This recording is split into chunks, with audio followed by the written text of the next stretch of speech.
മഴത്തോരു മുൻപ് ഒരു പുത്തൻ സ്റ്റോറിയിലേക്ക് ഏവർക്കും സ്വാഗതം. ഈ സ്റ്റോറി ഇഷ്ടപ്പെടുവാണെങ്കിൽ സബ്സ്ക്രൈബ് ചെയ്യണേ, അതുപോലെ തന്നെ ലൈക്ക് ചെയ്യാനും ഹൈപ്പ് ചെയ്യാനും മറക്കല്ലേ.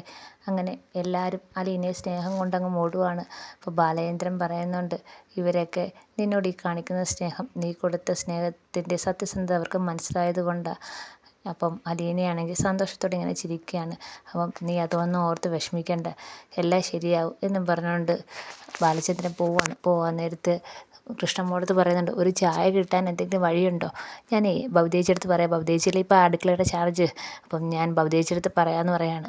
അങ്ങനെ ബാലചന്ദ്രൻ അങ്ങ് പോവാണ്. അപ്പോൾ കൃഷ്ണമ്മോൾ വന്ന് അലീൻ്റെ അടുത്ത് ചോദിക്കുന്നുണ്ട്, ചേച്ചിക്ക് കാപ്പി വേണമെന്ന് ചോദിക്കുന്നുണ്ട്. വേണ്ട എന്ന് പറയുന്നുണ്ട്. ഞാൻ എന്തായാലും അച്ഛൻ്റെ ചായക്കാര്യം ഭവതേച്ചിയെടുത്ത് എന്ന് പറയാമെന്ന് പറഞ്ഞുകൊണ്ട് കൃഷ്ണമോളും അങ്ങ് പോവുകയാണ്. അലീനയ്ക്ക് ഇതൊക്കെ കണ്ട് ഭയങ്കര സന്തോഷമാവുന്നുണ്ട്. കൃഷ്ണമോളാണെങ്കിൽ അടുക്കളയിൽ ചെന്ന് നോക്കുമ്പോൾ ബബിത ഭയങ്കര കിച്ചണിൽ ഓരോ പരിപാടിയായിട്ട് ഇരിക്കുകയാണ്. അപ്പോൾ കൃഷ്ണമോൾ ചോദിക്കുകയാണ്, ആഹാ ചേച്ചി വന്ന് നേരെ കിച്ചണിൽ കയറി പരിപാടിയൊക്കെ തുടങ്ങിയോ എന്ന് ചോദിക്കുകയാണ്. അപ്പം ബബിത പറയാണ്, പിന്നെ ഞാനല്ലാതെ പിന്നെ ആര് ചെയ്യാനാ, അപ്പോൾ ചെയ്യേണ്ട ആളോട് സുഖമില്ലാതെ കിടക്കില്ലേ, അയാളെ കൊണ്ട് ചെയ്യിപ്പിക്കാൻ പറ്റത്തില്ലല്ലോ, അതുകൊണ്ട് ഞാനങ്ങ് കയറി ചെയ്യാമെന്ന് വിചാരിച്ച്. പിന്നെ അച്ഛനൊരു ചായ വേണമെന്ന് കൃഷ്ണമോൾ പറയാണ്. അപ്പം ബബിത പറയുന്നുണ്ട്, ഞാനിപ്പം ഇട്ട് തരാം എന്ന് പറയാണ്. അങ്ങനെ ബബിത അടുക്കളയിൽ ഓരോ ജോലിയിൽ നിൽക്കുകയാണ്. അപ്പോൾ അതുപോലെ കൃഷ്ണമോൾ മുറിയിലേക്ക് പോവുകയാണ്. വായിച്ചയാണെങ്കിൽ മുറി ഇരുന്ന് ഓരോന്ന് ആലോചിക്കുകയാണ്. കാരണം ഇത്രയും നാളും തൻ്റെ കൂടെ നിന്ന ബബിതയും അലീനയുടെ കൂടെ ചേർന്നെന്ന് മനസ്സിലാക്കിയ വായിച്ചയ്ക്ക് ഭയങ്കര ദേഷ്യം സഹിക്കാൻ വയ്യ. കാരണം ബബിത തന്നെ ഇപ്പം അലീനയെ സുഖമില്ലാതെ അടക്കുമ്പം നോക്കുന്നത് ബബിതയാണ്. അതും കൂടെ മനസ്സിലാക്കിയ വൈജയ്ക്ക് ഭയങ്കര ദേഷ്യം വരുന്നുണ്ട്. ഇതങ്ങനെ വിട്ടുകൊടുക്കാൻ പറ്റത്തില്ല എന്നൊരു വാശിയിൽ തന്നെ ഇരിക്കുകയാണ് വൈജ. ഈ സമയത്താണെങ്കിൽ അലീനയ്ക്ക് കഞ്ഞിയായിട്ട് ബബിത കഞ്ഞിയൊക്കെ റെഡിയാക്കിക്കൊണ്ട് മുറിയിലേക്ക് വരികയാണ്. എന്നിട്ട് കഞ്ഞി കൊണ്ട് വെച്ചിട്ട് പറയാണ്, ചേച്ചി കഞ്ഞിയാണ്, എടുത്ത് കുടിക്കണമെന്ന് പറയാണ്. അപ്പം അലീന പറയാണ്, പറ്റത്തില്ല, എനിക്കിത് തന്നെ എടുത്ത് കുടിക്കാൻ പറ്റത്തില്ലെന്ന് പറയാണ്. അപ്പം ഉടനെ ബബിത പറയാണ്, കഞ്ഞി എടുത്ത് കുടിക്കുന്നതിന് എന്താ കുഴപ്പം, പ്രത്യേകിച്ച് കൈക്കൊന്നും കുഴപ്പമൊന്നുമില്ലല്ലോ, എടുത്ത് കുടിച്ചൂടെ എന്ന് ചോദിക്കുകയാണ്. അത് പറ്റത്തില്ല, എനിക്ക് കോരി തന്നെ തരണമെന്ന് പറയാണ്. അവസാനം ബബിതയാണെങ്കിൽ കഞ്ഞി കോരി കൊടുക്കുകയാണ്. അലീനയാണെങ്കിൽ ബബിതയെ കൊണ്ട് ചെയ്യിപ്പിക്കുന്നതാണ്.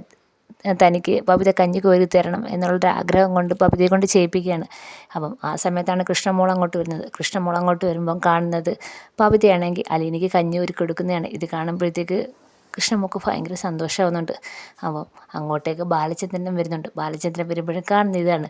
അപ്പോൾ കൃഷ്ണമോളാണെങ്കിൽ അച്ഛനെ കാണിച്ചു കൊടുക്കുകയാണ് ബബിത കഞ്ഞി കോരി കൊടുക്കുന്നത്. അപ്പോൾ ഇത് കാണുമ്പോഴത്തേക്ക് ബാലചന്ദ്രന് ഭയങ്കര സന്തോഷമാവുന്നുണ്ട്. അപ്പം ബാലചന്ദ്രൻ അങ്ങോട്ട് വന്നിട്ട് ചോദിക്കുകയാണ്, ഓഹോ ഇത്രയും സുഖമില്ലാത്ത രോഗിയാണോ ഉള്ളത്, രോഗിക്ക് കഞ്ഞി കോരി കൊടുക്കുകയാണോ എന്ന് ചോദിക്കുകയാണ്. അപ്പോൾ ബബിത പെട്ടെന്ന് അങ്ങ് എണീക്കുന്നുണ്ട്. അപ്പം ബബിത പറയുന്നുണ്ട്, ഞാൻ പറഞ്ഞതാ കോരി തരണ്ട, തന്നെ കോരി കുടിക്കാൻ. അപ്പം വെയ്യാന്നും പറഞ്ഞ് ഞാൻ തന്നെ കോരി കൊടുക്കണമെന്നും പറഞ്ഞ് വാശി പിടിച്ചിരിക്കുക, അതുകൊണ്ടാണ് കോരി കൊടുത്തതെന്ന് ബബിത പറയുകയാണ്. അപ്പം ബാലേന്ദ്രൻ പറയാണ്, അത് നല്ല കാര്യമാണ്, സുഖമില്ലാതെ കിടക്കുന്നവർക്ക് കഞ്ഞി കോരി കൊടുക്കുന്നത് നല്ല കാര്യമല്ലേ, അതിന് പ്രത്യേകിച്ച് കുഴപ്പമൊന്നുമില്ല എന്ന് പറയുകയാണ്. അപ്പം അലീന പറയാണ്, ഇനി ഞാൻ കോരി കുടിച്ചോളാം മോളെ എന്ന് പറയാണ്. അപ്പോൾ ബാലേന്ദ്രൻ പറയണം, അത് വേണ്ട, അത് മൊത്തവും ബബിത തന്നെ കോരി തരട്ടെ, മോക്ക് വയ്യാത്തയല്ലേ, ഞങ്ങൾ അങ്ങോട്ട് പോകുക എന്നും പറഞ്ഞുകൊണ്ട് ബാലചന്ദ്രൻ പതുക്കെ കൃഷ്ണയും വിളിച്ചുകൊണ്ട് അങ്ങ് പോവുകയാണ്. അപ്പം വീണ്ടും ബബിത ഇരുന്ന് കഞ്ഞി കോരി കൊടുക്കുകയാണ്. അപ്പം ബബിതയുടെ മുഖഭാവമൊക്കെ കാണുമ്പോഴത്തേക്ക് അലീനയ്ക്ക് ചിരിയൊക്കെ വരുന്നുണ്ട്. അപ്പം അലീനയാണെങ്കിൽ ബബിതയുടെ മുഖത്തിങ്ങനെ പിച്ചുന്നുണ്ട്. പിച്ചിട്ട് ഇങ്ങനെ ഉമ്മ കൊടുക്കുന്ന പോലെയൊക്കെ കാണിക്കുന്നുണ്ട്. അപ്പോൾ അതൊക്കെ കാണുമ്പോൾ ബബിത ചോദിക്കുകയാണ്, എന്താ കളിക്കുകയാണോ, എന്തുവാ, എനിക്ക് വേറെ പണിയുണ്ട്, പെട്ടെന്ന് കുടിച്ചേ എന്നൊക്കെ പറയാണ്. അപ്പം അലീന വീണ്ടും ആണെങ്കിൽ ബബിതയുടെ മുഖത്തിങ്ങനെ പിച്ചിട്ട് ഉമ്മയൊക്കെ കൊടുക്കുന്നുണ്ട്. അപ്പോൾ ഉടനെ ബബിത പറയുന്നുണ്ട്, എന്തോ തമാശ കളിക്കാതെ പെട്ടെന്ന് കുടിച്ചേ എന്ന് പറഞ്ഞുകൊണ്ട് കഞ്ഞിയെല്ലാം കോരി കൊടുക്കുകയാണ്. മനസ്സിൽ സ്നേഹം ഉണ്ടെന്ന് അലീനയ്ക്ക് മനസ്സിലാവുന്നുണ്ട്. ബബിത അലീനയെ ഭയങ്കരമായിട്ട് സ്നേഹിക്കുന്നുണ്ടെന്നും അലീനയ്ക്ക് മനസ്സിലാവുന്നുണ്ട്. പക്ഷെ പുറത്ത് കാണിക്കാൻ വയ്യ. അങ്ങനെ കഞ്ഞിയൊക്കെ കോരി കൊടുത്തിട്ട് ബബിത പോവുകയാണ്. ബബിതയ്ക്ക് ഇതൊക്കെ കാണുമ്പോഴത്തേക്ക് നല്ല സന്തോഷം തോന്നുന്നുണ്ട്. അലീന ബബിത പോയിട്ടും ഇങ്ങനെ ആലോചിച്ചിരുന്ന് സന്തോഷത്തോടെ ഇരിക്കുകയാണ്. ഈ സമയത്താണെങ്കിൽ ബാലചന്ദ്രൻ ഭയങ്കര സന്തോഷമൊക്കെയാണ്. അങ്ങനെ ബാലചന്ദ്രൻ വന്ന് ഡൈനിങ് ടേബിളിൻ്റെ മുകളിൽ വന്ന് ഇരിക്കുകയാണ്, ആഹാരം കഴിക്കാനായിട്ട് വന്നിരിക്കുകയാണ്. അപ്പം അവിടെ ഇരിക്കുമ്പോഴത്തേക്ക് വൈജ മുറിയിൽ നിന്ന് ഇറങ്ങി പുറത്തോട്ട് വരുമ്പോൾ ബാലചന്ദ്രനെ കാണുന്നുണ്ട്. ഇത് കാണുമ്പോഴത്തേക്ക് വൈജയ്ക്ക് ബാലചന്ദ്രൻ്റെ അടുത്ത് മിണ്ടണോ എന്തോ ചെയ്യണമെന്ന് അറിയാൻ വയ്യാത്തൊരവസ്ഥയാണ്. അപ്പം എന്തായാലും ചെന്നൊന്ന് മിണ്ടാതിരിക്കേണ്ട കാര്യമില്ല. ഇത്രയും ദിവസം ഞാനിവിടെ വന്നിട്ട് എന്നോടൊന്ന് ഒരു വാക്ക് പോലും ബാലചന്ദ്രൻ മിണ്ടിയില്ല. അതിനെക്കുറിച്ച് സംസാരിച്ചിട്ട് തന്നെ ബാക്കി കാര്യമെന്നും പറഞ്ഞിട്ട് നേരെ ബാലചന്ദ്രൻ്റെ അടുത്തേക്ക് പോവുകയാണ് വൈജ. അവിടെ ചെന്നിട്ട് ബാലചന്ദ്രൻ എന്ന് വിളിക്കുകയാണ്. അപ്പം ബാലചന്ദ്രന് മനസ്സിലാവുന്നുണ്ട് വൈജ അവിടെ വന്ന് സംസാരിക്കാൻ വന്ന് നിൽക്കുകയാണെന്ന്. ഞാൻ കുറേ ദിവസമായി ഈ വീട്ടിലേക്ക് വന്നിട്ട്, പക്ഷേ ഞാൻ എന്ന ഒരാൾ ഇവിടെ ഉണ്ടെന്ന് പോലും ആരും ചിന്തിക്കുന്ന പോലും ഇല്ല. ഇത്രയും ദിവസമായിട്ട് ബാലചന്ദ്രൻ എന്നോട് ഒരു വാക്ക് പോലും മിണ്ടിയില്ലെന്ന് പറയുകയാണ്. അപ്പോഴും ബാലചന്ദ്രൻ ഒന്നും മിണ്ടാതിരിക്കുകയാണ്. ഞാൻ എന്തിനാ നിന്നോട് മിണ്ടാന്ന് എന്ന് ചോദിക്കുകയാണ്. ഞാൻ എന്താ നിന്നോട് പറയേണ്ടതെന്ന് ചോദിക്കുകയാണ്. അല്ല, ഈ വീട്ടിലൊരു പേയിങ് ഗസ്റ്റ് താമസിച്ചാൽ പോലും എല്ലാവരും മിണ്ടും, ബാലചന്ദ്രൻ അതുപോലും ചെയ്തില്ല എന്ന് പറയുകയാണ്. അപ്പം ബാലചന്ദ്രൻ അവിടുത്തെ അങ്ങ് എണീക്കുകയാണ്.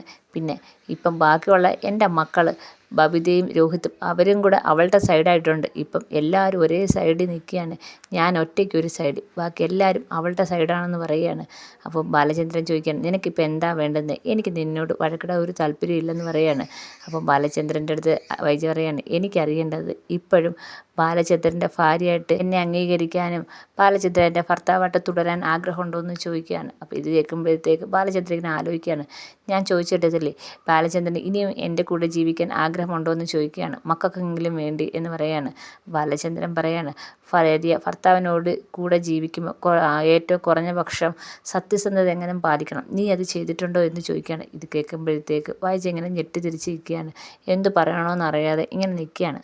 എന്തായാലും ബാലചന്ദ്രനും വൈജയും തമ്മിൽ വീണ്ടും അടി തുടങ്ങിയിട്ടുണ്ട്.